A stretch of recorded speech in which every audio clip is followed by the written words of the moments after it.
The Chronarium of Lost Moments. The rain hammered against the leaded windows of Professor Alistair Finch's workshop, mirroring the frantic rhythm of his heart. Steam curled from the brass and copper coils of the Chronarium, a device he's been painstakingly assembling for the last decade. It wasn't a time machine, not precisely. It was a Chronarium, a device capable of recording, and, theoretically, replaying, moments lost to time. Not grand historical events, mind you. The mundane, the overlooked, the fleeting smile of a loved one, a sense of rain on a summer's day, the precise melody of a street musician's tune. Moments swallowed by the relentless current of existence. His assistant, Elsie Bellwether, a young woman of remarkable intellect and even more remarkable patience, adjusted a focusing lens. "Readings are stable, Professor," she announced, her voice barely audible above the hum of the machinery and the storm's fury. "Temporal resonance at 78%. We're ready to initiate the first extraction." Professor Finch, a man whose life was etched with the quiet regrets of a scholar, swallowed hard. "Target my sister's laughter. August 23, 1918. The picnic at Oakhaven. I wish to relive it." His voice cracked with a tremor of anticipation and a lifetime of unspoken sorrow. The Chronarium whirred, lights pulsed, and the air thickened with an almost tangible shimmer. Elsie's face flickered for a moment, a brief, ethereal echo of a memory not her own. Then, a series of images, sounds, and smells flooded the workshop. The smell of freshly cut grass, the buzz of bees, the distant laughter of children, and there, shimmering faintly, almost translucent, was his sister, Beatrice, a face radiant with youthful joy. "It's exquisite," Professor Finch breathed, tears welling in his eyes. For a precious few minutes, he was transported. He felt the warmth of the sun on his skin, the tickle of grass on his legs, the simple, unadulterated joy of his sister's presence. Then, as abruptly as it began, the vision ended. The Chronarium sputtered, the lights dimmed, and the workshop returned to its familiar, rain-swept gloom. "Remarkable, Elsie, truly remarkable. But there's an anomaly. A distortion." Professor Finch's voice was strained, his brow furrowed with concern. "The timeline, it shifted. Minimally, but it shifted. I felt something else. In the memory.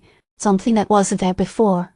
Elsie frowned, meticulously reviewing the diagnostic readouts. "The temporal echo detected a secondary presence, Professor. A brief, almost imperceptible spike in psychic energy. It's not registering on any conventional sensors." Professor Finch felt a chill crawl down his spine. "Psychic energy? Elsie, this is preposterous. We've recreated a memory, not summoned a ghost." He dismissed the idea, but a seed of unease had been planted. He decided to try again. This time, a memory of his late wife, Elena, a simple moment reading aloud to her by the fireplace. The experience was even more jarring than the first. The memory was initially clear, vibrant, but then, a subtle shift. A figure appeared in the periphery, a shadowy form lurking just beyond the circle of firelight. It was indistinct, blurred, but undeniably present, and when the memory ended, the Chronarium emitted a loud, discordant whine, and a single, crystalline shard of temporal energy materialized on the workbench.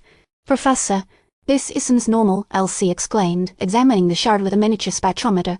"The energy signature's not from our timeline. It's alien." Professor Finch stared at the shard, his mind reeling. At his Chronarium not merely captured lost moments, but opened the door to something else. He began researching, delving into obscure texts on temporal mechanics, psychic phenomena, and ancient mythology. He discovered references to chronomasters, beings capable of manipulating time itself, and temporal parasites, entities that fed on the energy of lost memories. His investigations led him to a dilapidated estate on the outskirts of London, the former residence of a notorious occultist named Thaddeus Blackwood. Blackwood, according to local legends, had been obsessed with unlocking the secrets of time travel and had conducted bizarre experiments that resulted in his mysterious disappearance in 1938. Professor Finch and Elsie arrived at the estate on a stormy night.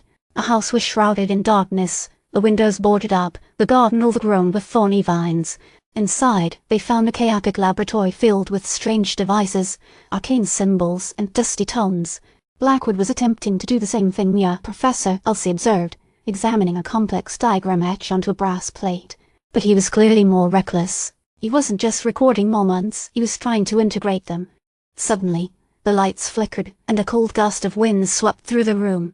A voice echoed from the shadows, a voice that was both familiar and utterly alien. "Welcome, Professor Finch. I've been expecting you." From the darkness emerged a figure, tall and gaunt, with eyes that glowed with an unnatural light. It was Thaddeus Blackwood, or rather, a corrupted version of him, fused with a temporal parasite. The Chronarium, Blackwood hissed, his voice laced with malice. Magnificent device. You're opening doors, Professor, doors that should remain sealed. Memories are not meant to be revisited. They are meant to be left behind. What have you done? Professor Finch demanded, gripping the silver-plated cane he's carried for decades. I'm harvesting them, Blackwood replied with a chilling smile. The joy, the sorrow, the love, the loss, they are a feast for me. Soon I will consume them all and rewrite history to my own design. A struggle ensued. Professor Finch and Elsie, armed with their intellect and ingenuity, fought desperately against Blackwood's temporal powers. But the parasite had augmented his abilities, making him formidable. Elsie managed to disrupt Blackwood's connection to the temporal stream, momentarily weakening him. The shard! You need to stabilize it, Elsie yelled, pointing to the crystalline shard, which was pulsing with chaotic energy. It's the key to severing his connection permanently. Professor Finch lunged forward, grabbing the shard. As he touched it, a surge of temporal energy flooded his body, visions of countless lifetimes flashing before his eyes. He understood in that instant the true nature of the Chronarium. It was not merely a recorder of moments, but a conduit, a bridge between timelines. He focused his will, channeling the energy of the shard into the Chronarium, creating a feedback loop that disrupted Blackwood's temporal hold. The parasite shrieked as it was ripped from Blackwood's body, fading into nothingness. Blackwood collapsed, his mind shattered, a broken shell of his former self. But the danger wasn't entirely over. The Chronarium, overloaded with temporal energy, began to destabilize. A rift opened in the air, a swirling vortex of chaotic timelines. We have to shut it down, Professor, Elsie cried, struggling to maintain her balance. Professor Finch knew what he had to do. With a heavy heart, he adjusted the Chronarium's controls, initiating a controlled temporal collapse. The rift began to close, the chaotic timelines receding. But as the Chronarium powered down, a single, distorted image flickered within the vortex, a glimpse of a vast, alien cityscape, bathed in the light of a binary sun. A single voice echoed from the depths of the rift, a voice that promised a reckoning to come. The Chronarium fell silent. The rain had stopped. The storm had passed. But the world, Professor Finch knew, would never be the same. The doors to lost moments had been opened, and something had seen them,